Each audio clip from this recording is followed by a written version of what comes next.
국술대회 세 번째 주제 발표를 시작하도록 하겠습니다.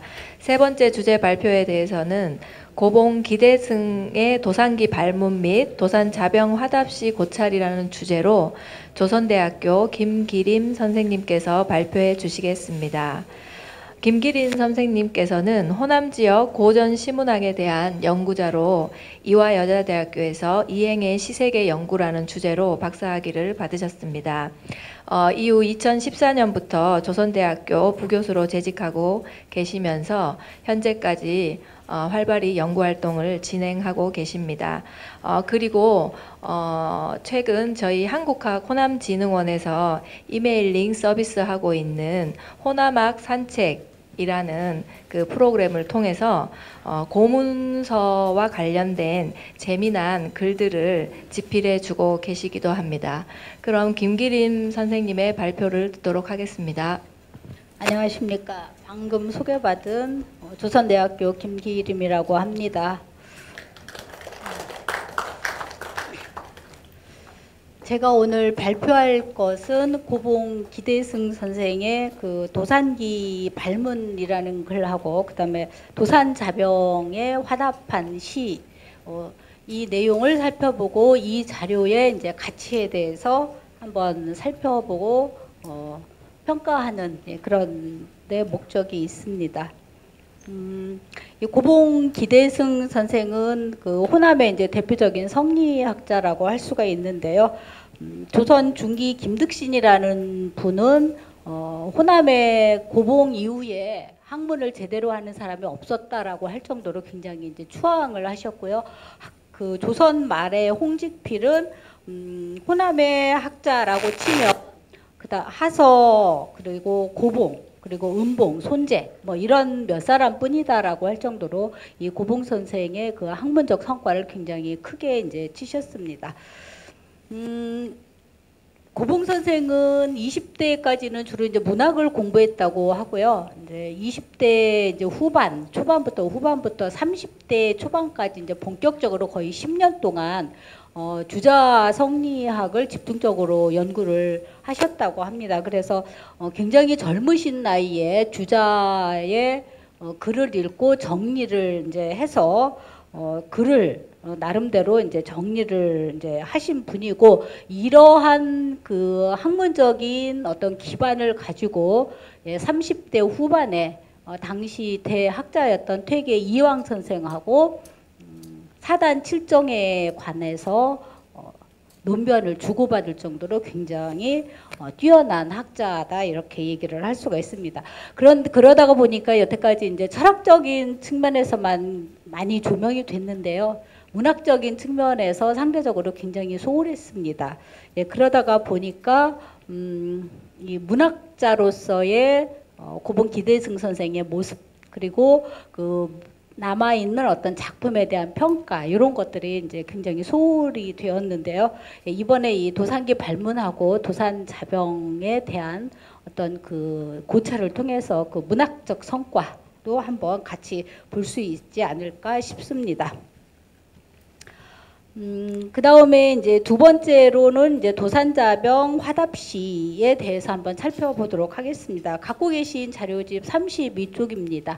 제가 시간상 다 읽을 수는 없어서 좀 건너뛰면서 안내해 드리겠습니다. 도산자병이라는 시는 퇴계의 시입니다.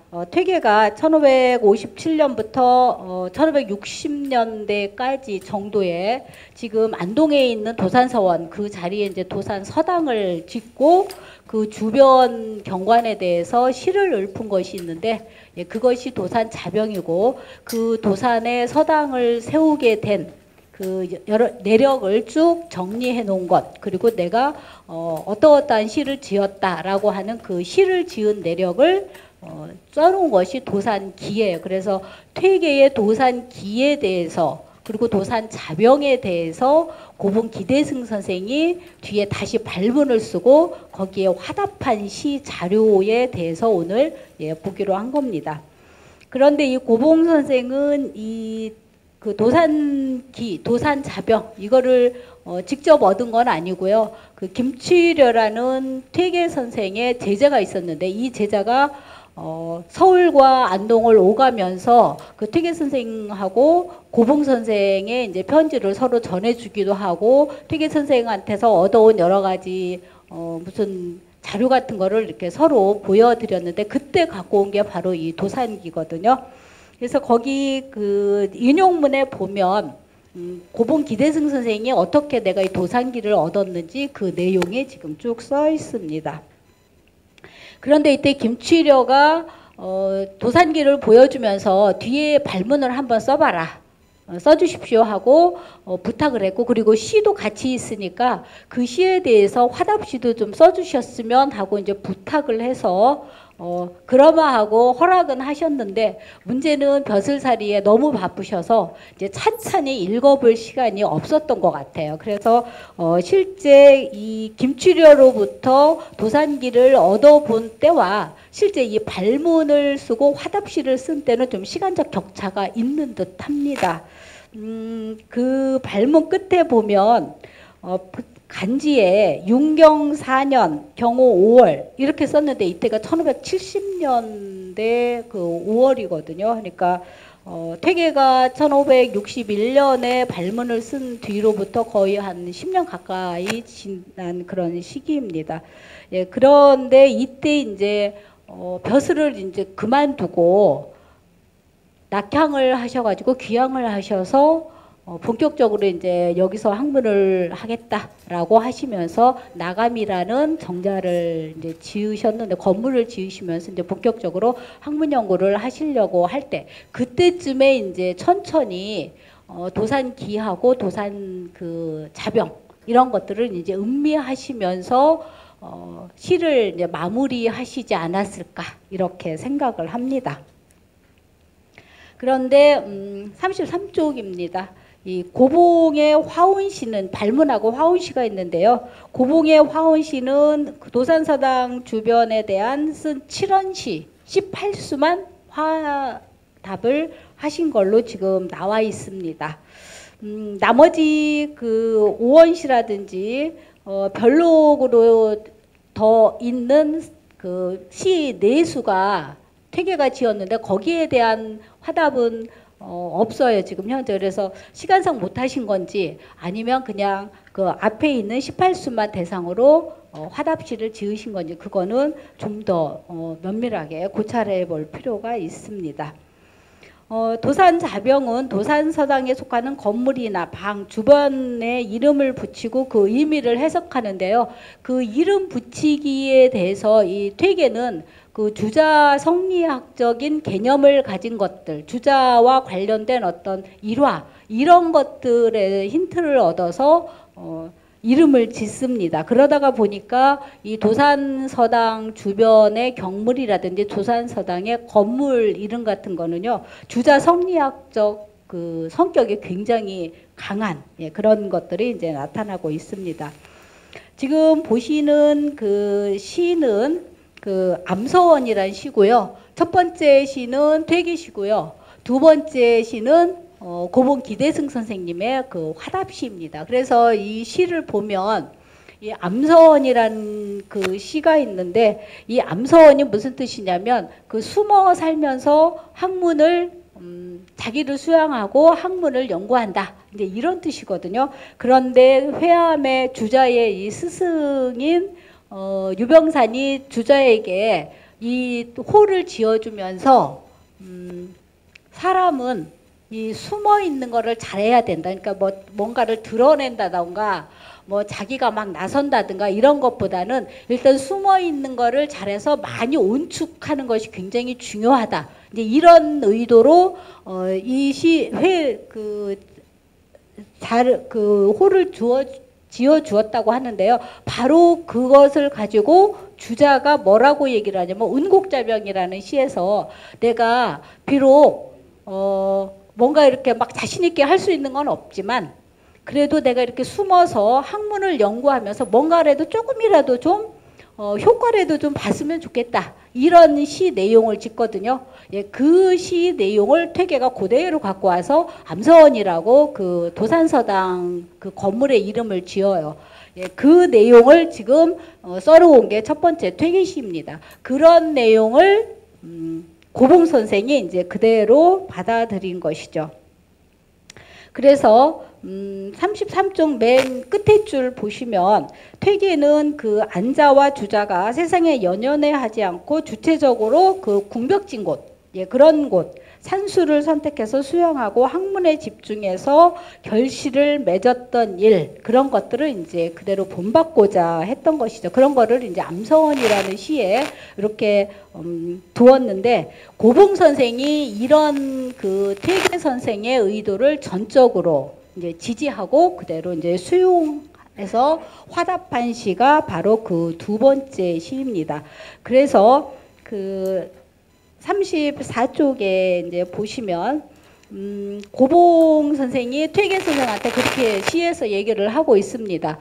퇴계가 이렇게 도산에 있는 거는 어떤 현어함 뭐 이런 것들, 도가의 어떤 현어함 이런 것들을 사모해서 그런 건 아니다라고 단적으로 얘기를 하면서 이제 학문을 닫고 그 다음에 마음을 닫기 위해서 이제 들어간 것이다. 이렇게 얘기를 합니다. 예, 그래서 도사는 세속의 문란함에서 벗어나서 마음의 수양과 학문 연구에 충실할 수 있는 공간, 그리고 이런 것에 대해서 고봉 선생이 퇴계의 암서헌에 붙인 의도를 정확히 이해하고 그거를 잘 시로 표현했다라고 할 수가 있습니다. 그 다음에 두 번째 시는 이제 천연대라는 시인데요. 이 천연대는 퇴계가 새가 날고 물고기가 뛰는 것. 이거는 자연의 어떤 현상이죠. 우리가 볼 때. 그래서 새는 위에 있고 물고기는 물속에 있는 거. 이거는 자연의 너무 자연스러운 그 천리죠. 예. 그런 것들을 보고 아, 천리란 이런 거구나. 그러면서 천리를 깨닫고 자연 현상의 어떤 오묘한 이치를 깨닫고 그거를 통해서 그 마음을 수양을 이제 하는 그런 내용을 보여주는 이제 시라고 할 수가 있습니다. 그러면서 그 퇴계시의 맨 끝에 보면 명성, 명자와 밝을 명자와 그 성실할 성자 요거를 이제 3번 외운다 이렇게 얘기를 하는데 퇴계는 이 명성의 의미를 대학하고 중용해서 따온 듯 합니다. 그래서 이 명이라는 것은 명덕. 명덕이라는 것은 사람이 하늘로부터 받은 본래의 어떤 그 선함, 뭐, 그 천성, 이런 것들을 이제 제대로 마음 수양을 통해서 이제 밝힌다라는 것이죠. 예, 그 다음에 이제 성이라는 것은 이제 하늘이 어떤 이치고 도리이지만 그거를 따라서 이제 성실하게 하는 거는 인간의 도리란 뭐 이런 내용이 이제 있는데 바로 이제 그런 내용을 환기를 하면서 마음의 수양을 하는 그런 장소가 바로 이제 천연대다 이렇게 이제 얘기를 하는 것입니다.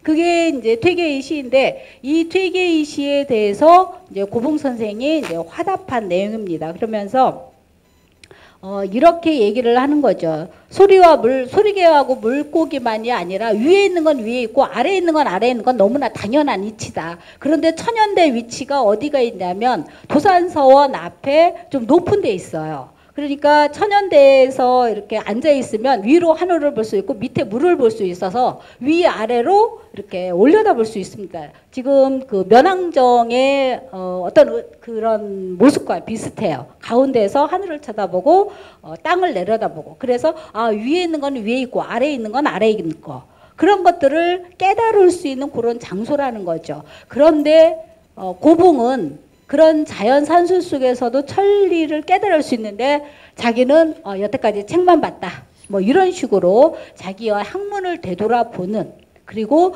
퇴계의 어떤 학문하는 내용을 적극적으로 찬동하는 이런 모습을 보여주고 있습니다. 그래서 35쪽입니다.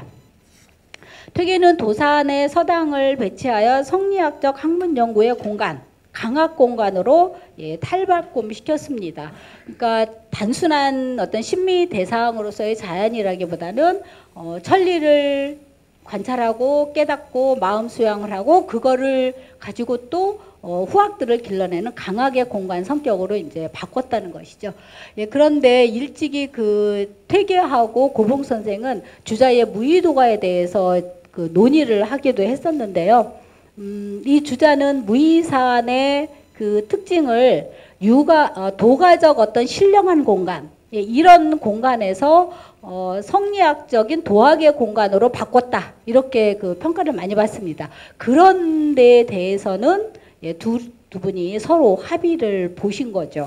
예, 그런 거를 보고 고봉 선생의 이 산수에 대한 생각, 도산에 대한 생각, 이런 것들은 그냥 심리적 대상으로 뿐만 아니라 학문을 연구하고 천리를 깨닫고 그거를 바탕으로 마음을 수양하고 그래서 학문의 진전을 이루어내는 곳, 이제 이런 식으로 이제 생각을 하신 거죠. 이런 생각은 어디에도 지금 볼 수가 있냐면 거기 그 예문을 든 것이 면항정기입니다. 면항정기는 1558년에서 1560년 사이에 지은 것이다라고 하는데 그 예문의 맨 끝에 보면 인물의 영취하는 진리를 마음에 경영해서 스스로 힘쓰지 않아서는 안 될 거다. 그러면서 어떻게 산수에 즐거움만 추구하겠느냐 이렇게 얘기를 하거든요. 송순하고 고봉 기대승 선생 나이 차는 굉장히 이때 큽니다. 그럼에도 불구하고 당당하게 이렇게 산수에서 그냥 즐기는 것 이런 것만 너무 치우치면 안 된다라는 얘기를 아주 젊은 혈기에 당당하게 이렇게 말씀하시는 것을 볼 수가 있습니다. 그래서 35쪽 밑에입니다. 고봉 선생도 산수 또는 자연의 주자 또는 성리학적 성격을 부여하고자 했고 마음 수양이라든지 학문 연구, 강학 등의 성격을 띤 공간을 마련하고 그 속에서 묘리를 체득하는 즐거움, 기쁨 등을 느끼며 시로 표현해내고자 했습니다.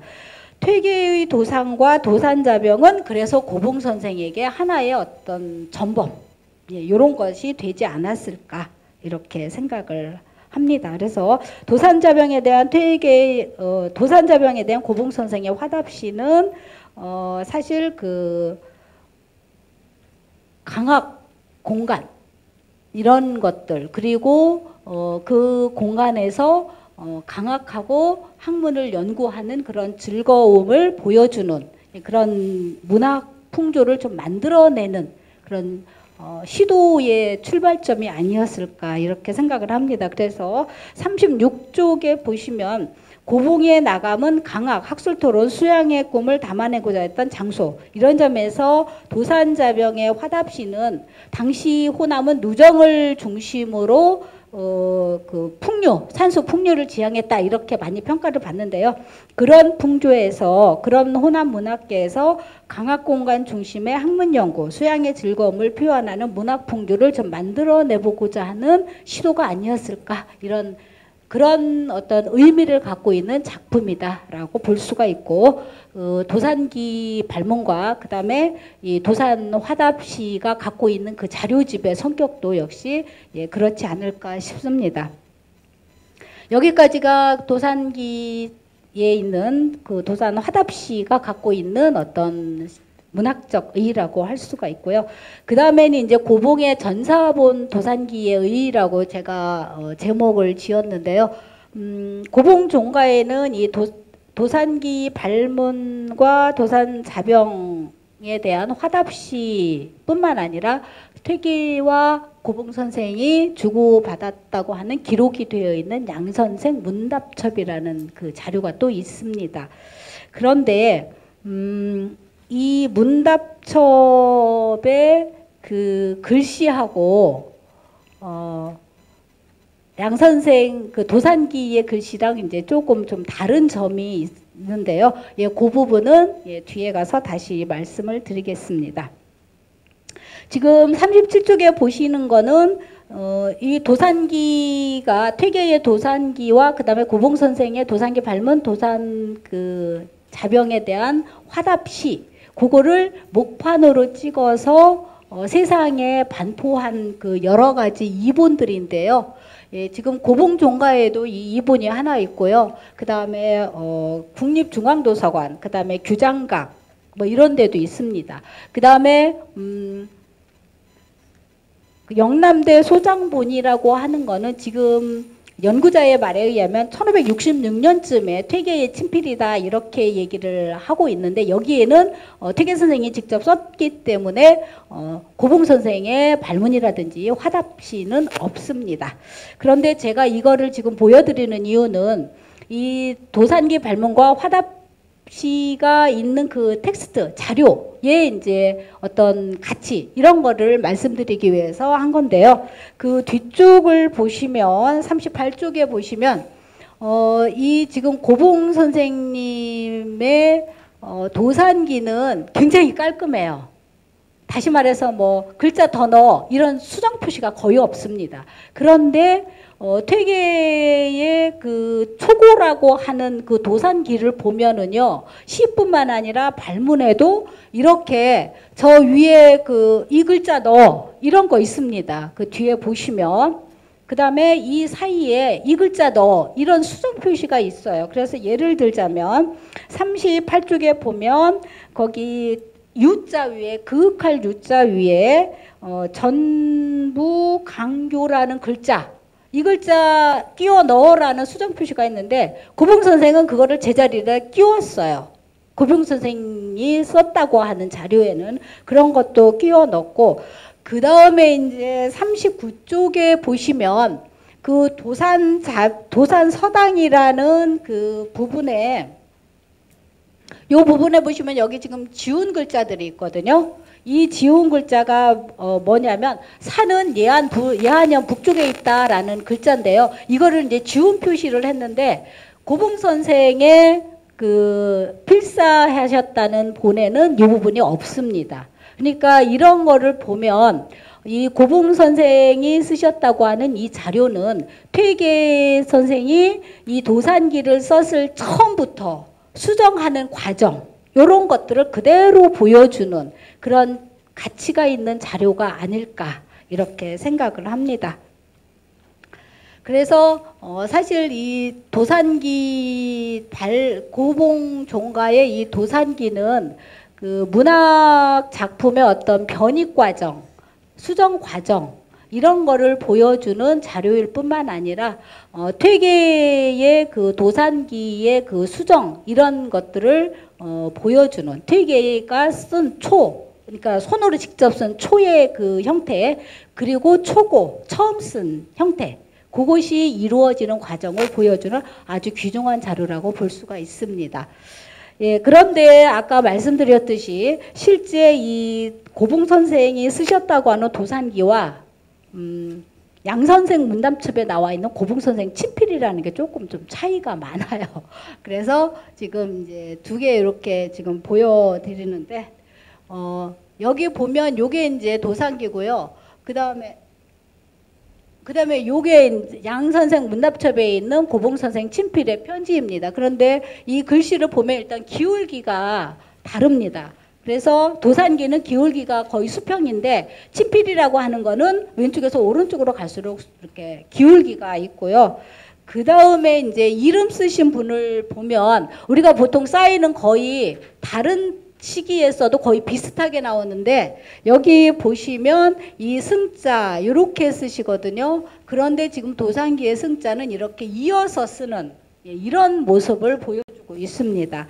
그 다음에 이제 뒤에 42쪽에 보시면 그 다르게 쓰여지는 글자 그러니까 딱 봐서 필체의 모습이라든지 분놀림의 어떤 방향 그 다음에 점 찍는 부분 이런 것들이 서로 다른 부분이거든요. 그래서 이런 것들을 봤을 때 이 도산기 그 전사했다는 도산기가 고봉 선생의 친필이라고 하기에는 좀 더 좀 면밀하고 다방면 다각적인 그 고찰이 더 필요하지 않을까 이렇게 생각을 합니다. 그래서 43쪽에 보면 퇴계는 고봉을 자신의 학문의 동반자로 이렇게 생각을 하셨고요. 이것들은 퇴계 문화생들 사이에도 굉장히 공인돼서 김성일이 퇴계 선생 옆에 있으면서 아마 고봉 선생도 보셨을 것 같아요. 그러면서 그 퇴계가 돌아가신 다음에 그 학맥을 이을 사람이 고봉 선생이다 이렇게 할 정도로 퇴계 그 문화생들 사이에서도 굉장히 그 후계자로 추앙받던 그런 대학자이십니다. 그런 그 퇴계의 학문 정신을 호남에 받아들여서 호남의 어떤 학문 그리고 호남의 문학계의 어떤 도학적인 풍조를 많이 좀 이렇게 조성하시려고 했었던 그런 시도를 하셨고 그런 것들을 보여주는 게 이 도산기 발문과 도산자병 화답시가 아닐까 싶습니다. 그런 면에서 굉장히 의의가 큰 자료라고 할 수가 있습니다.